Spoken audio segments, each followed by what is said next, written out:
नमस्कार, स्वागत है आपका टीएफटी इंडिया में। मैं पूर्णिमा मेहरा और आप देख रहे हैं देश की बड़ी खबरें। फारूक अब्दुल्ला का बयान, कहा पाकिस्तान से क्यों नहीं बात कर सकते।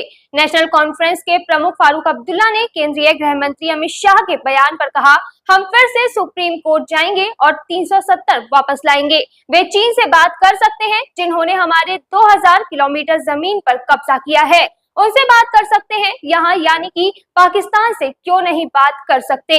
किसी तरह से इसका हल निकालना है। कब तक हम आतंकवाद में रहेंगे, कब तक हमारे लोग मरते जाएंगे। वहीं बीते दिनों प्रधानमंत्री नरेंद्र मोदी ने श्रीनगर की रैली में 3 परिवारों जेकेएनसी, कांग्रेस और पीडीपी पर जम्मू कश्मीर को बर्बाद करने का आरोप लगाया था, जिस पर अब्दुल्ला ने सवाल किया कि दिसंबर 1999 में इंडियन एयरलाइंस के अपहृत विमान के बदले में अफगानिस्तान के कंधार में कट्टर आतंकवादियों को किसने छोड़ा था। 1989 में तत्कालीन गृह मंत्री मुफ्ती मोहम्मद सईद की बेटी रुबैया सईद के अपहरण के बदले में आतंकवादियों की रिहाई किसने की थी। रुबैया पीडीपी अध्यक्ष महबूबा मुफ्ती की बहन है। अब्दुल्ला ने सवाल किया, किसने दबाव डाला जब मैंने दोनों मामलों में आतंकवादियों को रिहा करने, ऐसा नहीं करने को कहा।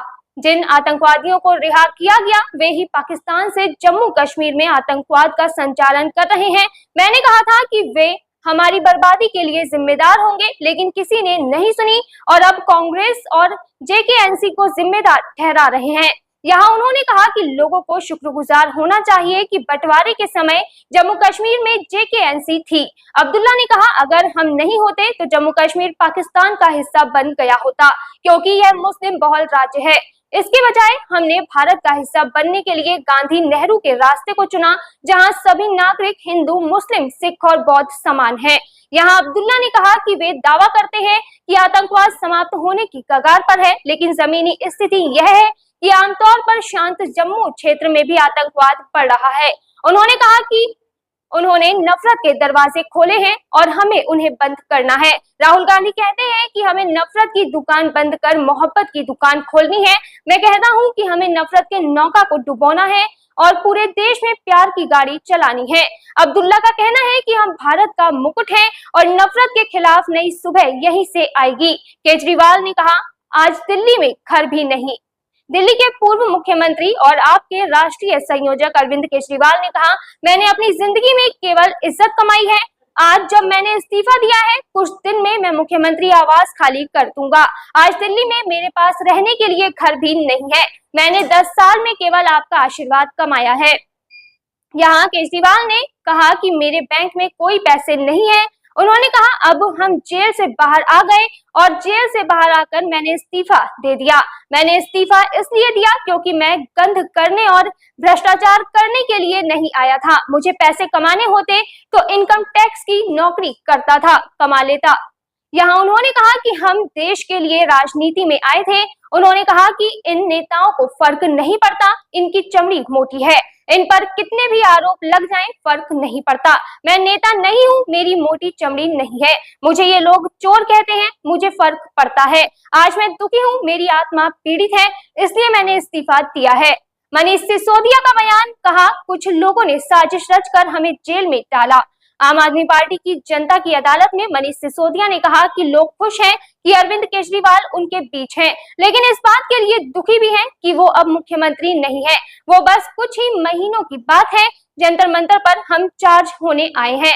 मैं 17 महीने जेल में था, बाहर आया तो खुशी हुई, लेकिन ज्यादा खुशी तब हुई जब अरविंद केजरीवाल बाहर आए।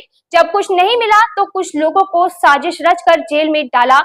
झूठे बयानों के आधार पर मुझे और संजय सिंह को जेल में डाला गया, लेकिन सुप्रीम कोर्ट ने कहा कि इन बयानों से कुछ नहीं होगा। मायावती ने सरकार पर बोला हल्ला। बसपा सुप्रीमो मायावती ने ट्वीट कर कहा कि यूपी, बंगाल, ओडिशा, कर्नाटक समेत देश भर में महिलाओं के साथ दिल दहला देने वाली बढ़ती घटनाओं को लेकर आरोप प्रत्यारोप की संकीर्ण राजनीति करना अति दुखद है, जबकि यह समय गंभीर चिंतन का है कि महिला सुरक्षा एवं सम्मान को लेकर सरकारों की नीयत व नीति में अत्यधिक खोट तो नहीं। कानपुर में पटरी पर रखा मिला गैस सिलेंडर।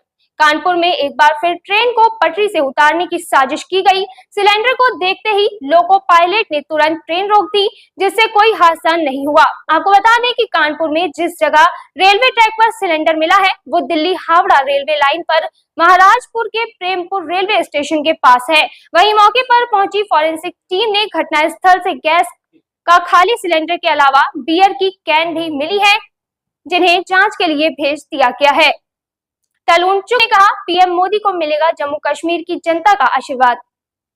जम्मू कश्मीर के भाजपा प्रभारी और पार्टी के राष्ट्रीय महासचिव तरुण चुग कहते हैं कि केंद्रीय गृह मंत्री अमित शाह की 2 बेहद सफल रैलियां पुंछ और राजौरी क्षेत्र में हुई हैं। जनता ने बहुत अच्छी प्रतिक्रिया दी है। हर जगह छोटी छोटी रैलियां हुई और आने वाले दिनों में भी भाजपा के वरिष्ठ नेता ऐसी रैलियां करेंगे। पीएम मोदी भी यहां आएंगे और जनता को संबोधित करेंगे। पीएम मोदी को जम्मू कश्मीर की जनता का आशीर्वाद मिलेगा। तो फिलहाल आज की खबरों में बस इतना ही। फिर मिलेंगे नई खबरों में, तब तक देखते रहिए TFT इंडिया। धन्यवाद।